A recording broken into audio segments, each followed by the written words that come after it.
Olha só, pessoal, mais um Fala Carlão. Fala Carlão não para, né, gente? Fala Carlão no Show Rural Copavel 2025.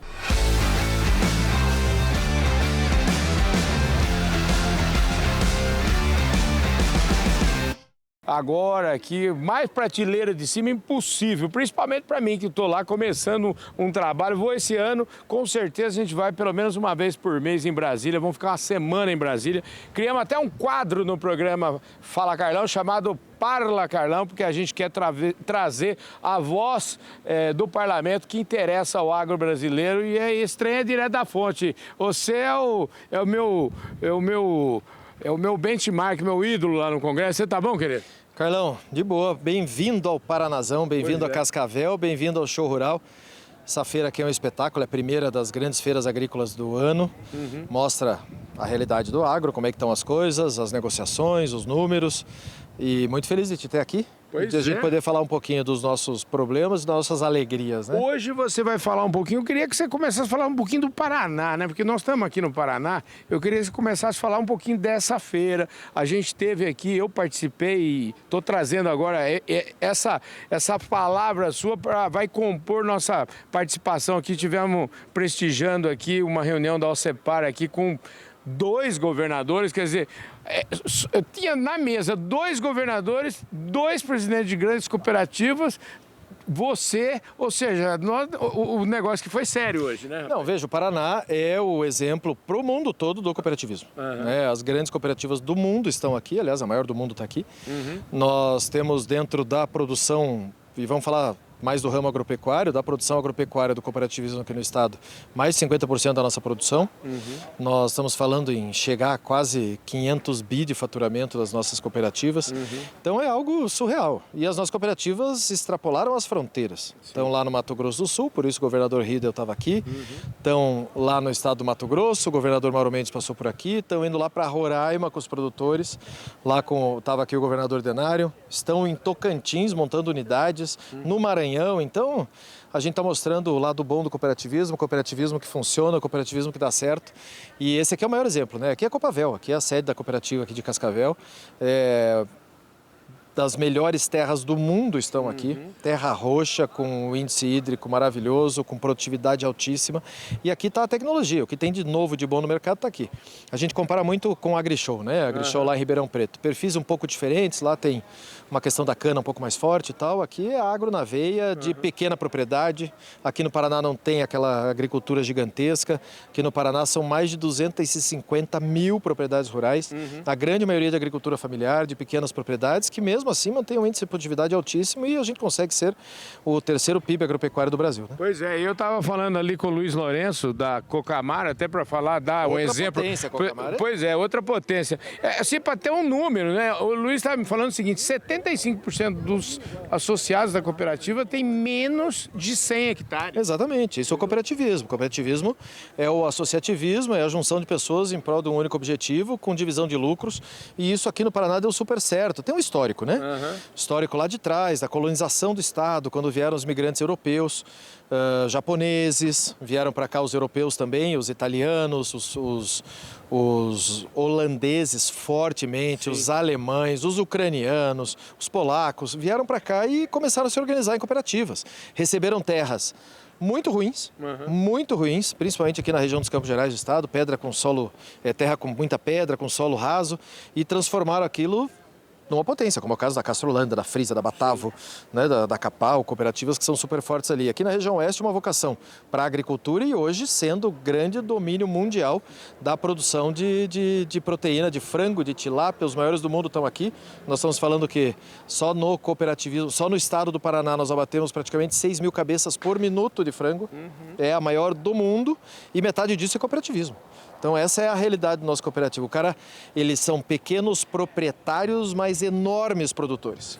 Até em outras palavras, foi exatamente essa a minha conclusão da prosa que eu tive com o Luiz Lourenço. Vocês vão ver nesse mesmo programa aqui. Escuta, eu acho que faz tempo que eu não conversava com você e você falando tanta notícia boa, porque toda vez que eu converso com você não tem jeito de não falar de política também, não tem jeito de falar... Aí vão acabar as notícias boas. Não dá um jeito de falar de desafio, mas eu acho que essa atual pecuada é importante. Eu queria... eu tive em Brasília recente e hoje mesmo aqui eu conversei com a Tânia Zanella.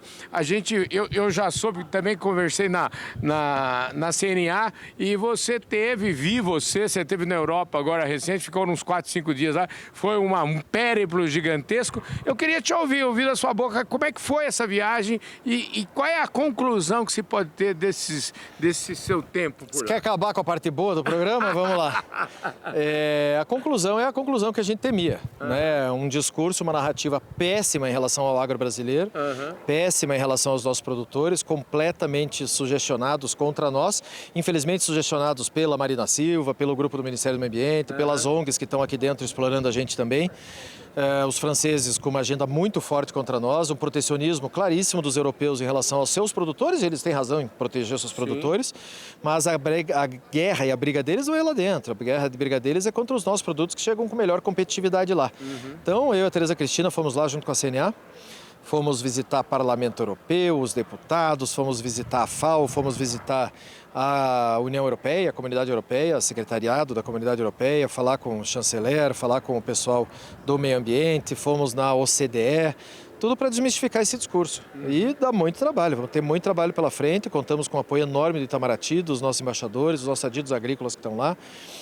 Para mim, foi uma aula, literalmente esclarecedor, a dificuldade de comunicação e de vencer narrativas que nós temos lá fora. Eu sempre digo nessa dificuldade que a gente precisa, eu acho que assim, a gente precisa dar um jeito, a gente está quase sempre nas cordas nessa dificuldade. Como é que a gente sai das cordas? Carlão, a gente tem que entender o seguinte, vamos lá, é preocupante? Claro que é. O que significa isso para as exportações do Brasil, falando de Europa? 12%? 13%, 14% no máximo? 15%? A Ásia só é 50 e tanto, só a China 52% do que a gente exporta. Então, assim, não é uma sangria desatada, não é um absurdo. E é concorrencial, é uma briga comercial. Nossos maiores concorrentes mundiais na produção de grãos, na produção de commodities, na produção de alimentos, são Estados Unidos, China e União Europeia. Ninguém vai falar bem da gente, não pode ficar sentado esperando que eles nos reconheçam e que eles nos tratem bem. É uma guerra campal, uma batalha, uma guerra atômica de mercado. Um vídeo que está fazendo o Trump com as medidas protecionistas e tal, e cada país tem que proteger os seus e tem toda a razão. A gente tem que estar preparado para esse enfrentamento. Então, assim, não espero que a União Europeia vá falar bem da gente, vá querer bem a gente e tal. O que a gente se indigna e que a gente não pode aceitar é que eles imponham embargos e problemas para os nossos produtores de algo que eles nunca tiveram capacidade de fazer e nunca fizeram. Então, querem, é a famosa frase, né? Forest here, farms there, né? Fazendas lá e florestas aqui. Para quê? Para a gente ficar dependente deles? Não, a gente não é colônia mais deles, não, né? Vamos mostrar quem é que manda.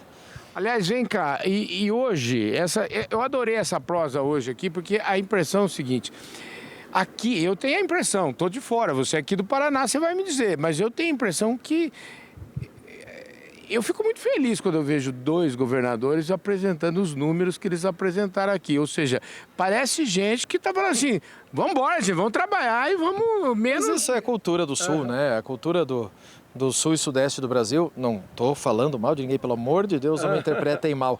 Mas o caso do Paraná especificamente, que é um estado colonizado por migrantes que tiveram que lutar muito para conquistar, tiveram que trabalhar muito para chegar onde chegaram. Né? Então a gente vê os números, por exemplo, de uma Batava, de uma Frisa, de uma Copavel, de uma Coamo, de uma Cocamar, de gente que teve que trabalhar demais, batalhar demais para chegar onde chegou. A cultura é essa. Né? Aqui no Paraná é estado que trabalha, estado que produz, estado de gente que quer produzir, que quer trabalhar.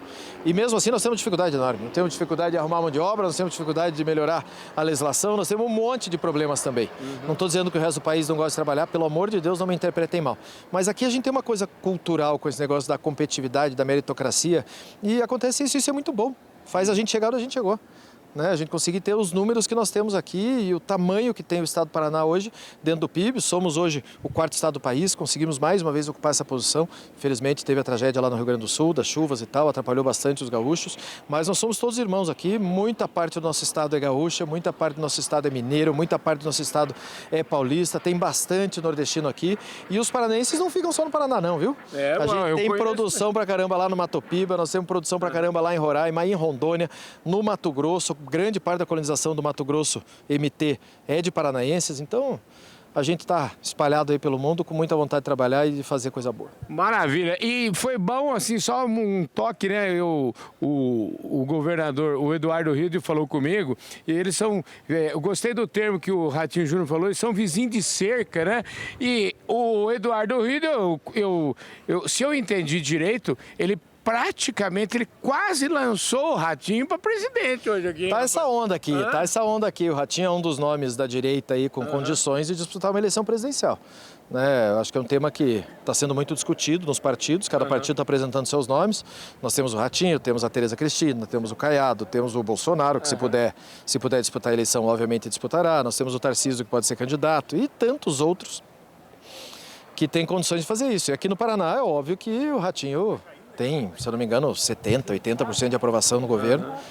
Seria um passeio fazer voto aqui, né? Então, a turma vem para cá, fica lançando ele e ele está indo muito bem, tá com o governo super aprovado, faz um excepcional governo e pro agro é espetacular. Ó, e você não esquece, hein? Nós precisamos de você em Brasília sempre lá, viu? Você vai para eleição esse ano de novo, né, rapaz? Tem muita conversa por aí, né, rapaz? Conversa, a gente espera vir a hora da convenção para decidir o que vai fazer da vida. Isso é oportunidade. Veja, eu tenho um mandato de deputado federal com muito orgulho, reeleito agora para presidir mais 2 anos a FPA. 2026 aí as eleições.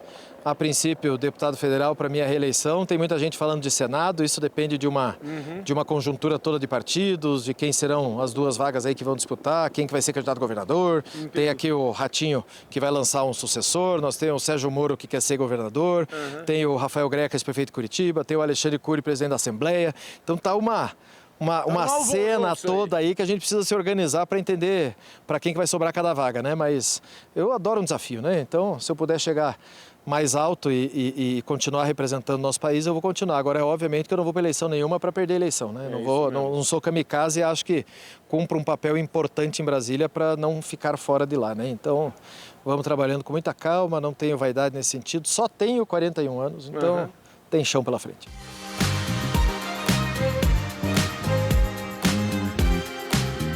Valeu, gente! Fui!